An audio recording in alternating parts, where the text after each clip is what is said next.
আজ ৭ই এপ্রিল দিনটি বিশ্ব স্বাস্থ্য দিবস হিসেবে পরিচিত। প্রতি বছরের মতো এবছরে উত্তর দিনাজপুর জেলা বিজ্ঞান মঞ্চের পক্ষ থেকে দিনটিকে যথাযথভাবে পালন করা হলো। এবারে থিম রাখা হয়েছে সুস্থ সচেতনতা ও উজ্জ্বল ভবিষ্যৎ। এই থিম নিয়ে এদিন আলোচনা করা হয়। এই দিনের অনুষ্ঠানের উদ্বোধন করেছেন রায়গঞ্জের বিশিষ্ট চিকিৎসক ডাক্তার সুদেব সাহা। এখানে মূলত স্বাস্থ্য বিষয়ক আলোচনা, স্বাস্থ্যের অধিকার নিয়ে আলোচনা এবং রক্তদান শিবির এবং মরণোত্তর দেহদানের অঙ্গীকারপত্র গ্রহণের আয়োজন করা হয়। এখানে প্রায় 22 জন রক্তদান করেন, 14 জন মরণোত্তর দেহদান করেন, যাদের মধ্যে বেশিরভাগই প্রবীণ মানুষ। আপনার নাম, আপনি কি দায়িত্বে আছেন?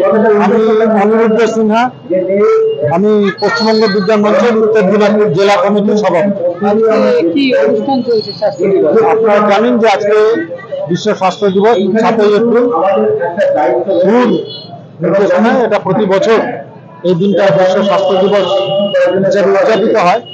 এবছরের থিম হচ্ছে, আমরা বলছি যে সুস্থ সূচনা এবং উজ্জ্বল ভবিষ্যতের প্রেরণা, মা ও শিশুর স্বাস্থ্য, এটা হচ্ছে এবছরের থিম। এই থিম নিয়ে আলোচনা হবে, ডাক্তারবাবুরা আছেন, তারা আলোচনা করবেন। আজকের অনুষ্ঠানের উদ্বোধন করেছেন ডাক্তার সুদেব সাহা। আমরা এখানে বিশ্ব স্বাস্থ্য দিবস উপলক্ষে রক্তদান শিবির, স্বাস্থ্য বিষয়ক আলোচনা, স্বাস্থ্যের অধিকার নিয়ে আলোচনা এবং মরণোত্তর দেহদানের অঙ্গীকারপত্র গ্রহণ, এই তিনটে কর্মসূচি আমরা নিয়েছি। কতজন রক্ত দিচ্ছে? আমাদের কাছে এখনো পর্যন্ত রেজিস্ট্রেশন করা আছে 22 জন। এছাড়া পথ চলতি আমরা আরো বাড়তি 2-3 জনকে পেয়েছি, জানি না কোথায় গিয়ে দাঁড়াবে। দেহদান করবেন কয়জন? দেহদান করবেন 14 জন। সবাই রায়গঞ্জের বাসিন্দা? সব রায়গঞ্জের প্রবীণ নাগরিক, সকলেই প্রবীণ নাগরিক। একদম অল্প বয়সী দম্পতি একজন আছে, শান্তনু অধিকারী এবং অনন্য অধিকারী, এই দুজনকে আমরা পেয়েছি।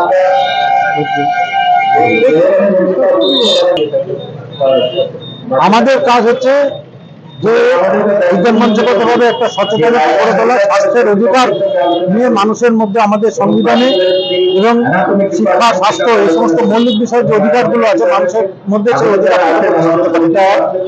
দুই হচ্ছে স্বাস্থ্যের যে বেসরকারিকরণ চলছে, ব্যাপকভাবে বেসরকারিকরণ, বিমা নির্ভর স্বাস্থ্য ব্যবস্থা, আমরা এদের বিরুদ্ধে সরকারি স্বাস্থ্য ব্যবস্থাকে আমরা পুষ্ট করার কথা বলছি, উন্নত করার কথা বলছি। এবং একই সাথে এটা লক্ষ্য করা যাচ্ছে যে আমাদের দেশে বিভিন্ন রাজনৈতিক দল, তারা হচ্ছে বিভিন্নভাবে ওষুধ কোম্পানিগুলোর কাছ থেকে ইলেকট্রনিক বন্যার ফল যেটা দাঁড়িয়েছে, সেটা হচ্ছে যে ওষুধের দাম সাধারণ মানুষের ধরাছোঁয়ার বাইরে চলে যাচ্ছে। আমরা এটারও প্রতিবাদে আমাদের কথা আমরা বলছি, মানুষের কাছে বলছি। আপনিও কি মুরগি প্রতিপালন করে আর্থিক লাভের মুখ দেখতে চান?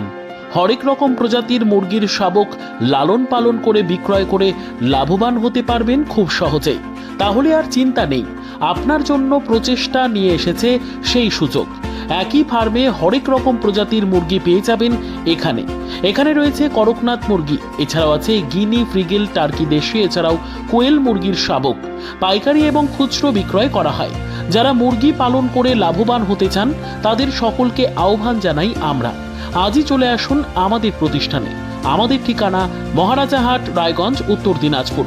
মোবাইল নম্বর 8250428960, 8145717292, 9907063902। শিক্ষাই জাতির মেরুদণ্ড। ছোট ছোট শিশুদের প্রাথমিক শিক্ষা পরিপূর্ণ না হলে আগামীতে সেই শিশুরা সঠিক পথে চলতে গিয়ে হোঁচট খায়। শিশুদের এই শিক্ষার প্রয়োজনীয়তাকে সামনে রেখেই গত 1 বছর ধরে পরিষেবা দিয়ে চলেছে জিনিয়াস এডুকেয়ার একাডেমি। শিশুদের অত্যাধুনিক শিক্ষায় শিক্ষিত করে তোলার একমাত্র বিশ্বস্ত প্রতিষ্ঠান এই একাডেমি। এখানে অভিজ্ঞ শিক্ষক শিক্ষিকা দ্বারা যত্ন সহকারে মাতৃভাষা বাংলা মাধ্যমে পড়ুয়াদের শিক্ষা দেওয়া হয়। একেবারে খেলার ছলে বিনোদনমূলকভাবে বাচ্চাদের এখানে পাঠ দেওয়া হয়। পড়াশোনার পাশাপাশি বাচ্চাদের বিনোদনের ব্যবস্থাও রয়েছে এখানে। তাই আপনার বাচ্চাকে ছোট থেকে অভিনব শিক্ষায় শিক্ষিত করে মানুষের মতো মানুষ করে তুলতে হলে এই শিক্ষা প্রতিষ্ঠানের উপরে ভরসা করতেই হবে। আমাদের ঠিকানা জিনিয়াস এডুকেয়ার একাডেমি, স্থান ঘুঘুডাঙ্গা মোড়, পোস্ট ভূপালপুর, রায়গঞ্জ, উত্তর দিনাজপুর। মোবাইল নম্বর 9563630109 অথবা 7029042308।